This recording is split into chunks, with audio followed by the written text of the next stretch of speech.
Juliet, welcome back. In this tutorial, we'll be using a shuttle loaded up with thread and still attached to the ball of thread. This simple pattern shows us two rings connected by a chain of 5 double stitches, picot 5 double stitches. Let's watch how it's made. The first ring is made exactly as we made the ring in our previous lesson. 4 double stitches separated by 3 picots. Once we close the ring, we do something called reversing our work, and then we work the chain. 5 double stitches, picot, 5 double stitches. At the end of the chain, we reverse our work again and complete the next ring exactly as the previous one, except for the first picot, which is actually a join to the first ring. Let's put this into practice and see what chains are all about. I'm going to fast forward through most of the first ring since we just completed it in our previous lesson. I'll include a link to that video above. As a reminder, the first ring is just groups of 4 double stitches separated by 3 picots, as shown in the diagram.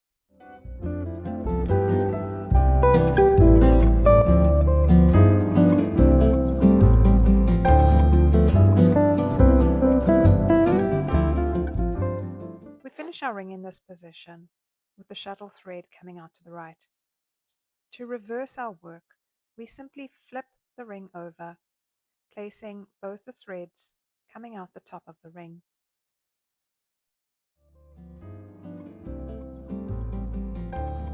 Now we are ready to work our chain. Holding the ring, wrap this ball thread around your finger and then secure it around your pinky finger twice. Then hold your pinky finger against your ring finger. This allows you to adjust the tension of the thread. I'm going to show you one more time.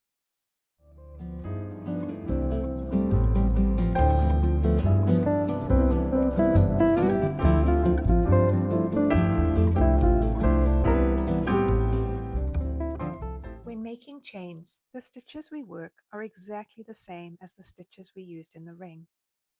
This first stitch, I want to show you up close, just so you can see it needs to sit very snugly against that ring. Continuing on, we're doing 5 double stitches, then a picot, and then 5 more double stitches. It really is as simple as that. Nothing has changed except for the threads we are working with. Instead of having a loop around our fingers from the shuttle, we are using the thread from the ball.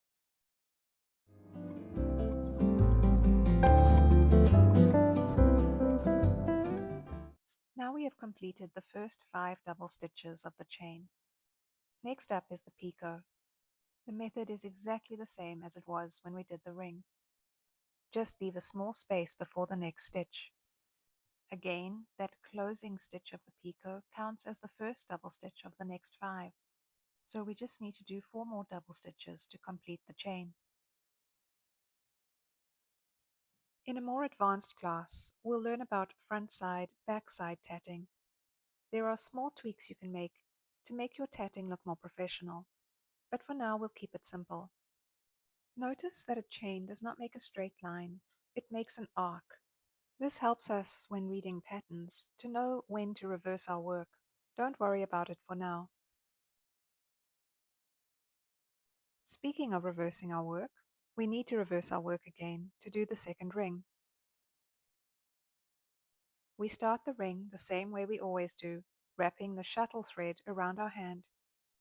Make sure to snug that first stitch nice and tight to the chain before it.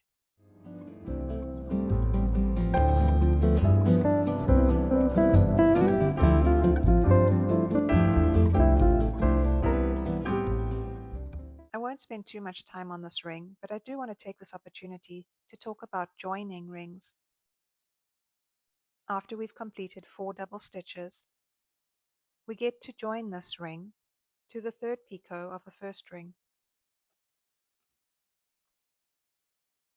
If your shuttle does not have a hook at the front, simply use a crochet hook.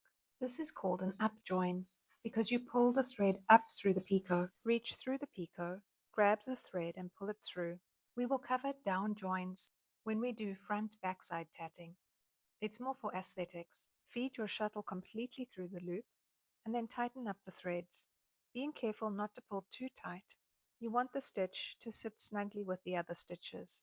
You still want your shuttle thread to be able to pull smoothly to close your ring. Some people don't count the joining stitch as an actual stitch. I do, however, and now I must do the second half. This counts as the first stitch of the next set of 4. Continuing on, I have just 3 double stitches to the top picot, and I'm going to fast forward through the rest of this ring.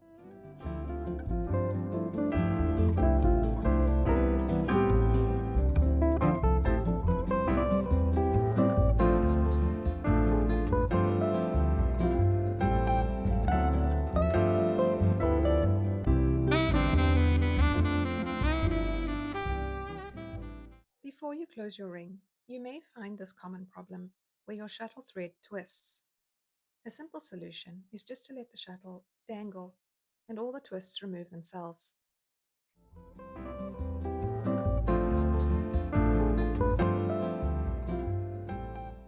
And there we have it. We've successfully created the pattern. Here's another example of a small motif that would make a lovely pair of earrings. Begin with rings A, B, and C, connecting them at the picots shown. Then reverse your work and complete chain D. Reverse your work again and repeat, taking care to watch where the joins are. Here are some projects I've made in the past using just rings and chains. And that wraps up this lesson. Join me in the next lesson where we will learn split rings. Bye bye.